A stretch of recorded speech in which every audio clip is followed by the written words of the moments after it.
Naitwa Alphonse Mwiru, natoka Wizara ya Kilimo. Nimeambatana na wataalamu wenzangu. Tuko na kampeni ya Mali Shambani. Kampeni hii tunaifanya kwa kuelimisha wakulima matumizi sahihi ya pembejeo. Tunaposema matumizi ya pembejeo ni mbegu, mbolea na viuatilifu, lakini tunaona changamoto kubwa hasa ipo kwenye upande wa matumizi ya mbolea. Tumemaliza mkoa wa Kigoma na sasa tumeingia mkoa wa Geita, wilaya ya Bukombe. Mpaka sasa tumesha tembelea mikoa mitatu na huu ni wa 4, na tumeshafanikiwa kutembelea wilaya 14.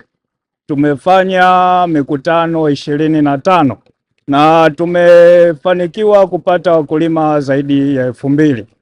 Hivyo tunaomba wakulima wa maeneo mengine waweze kujitokeza kwa wingi.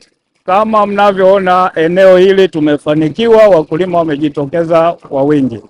Tumepata ushirikiano mzuri kwa viongozi wote wa mikoa, wa wilaya na wakurugenzi. Hivyo tunawashukuru sana.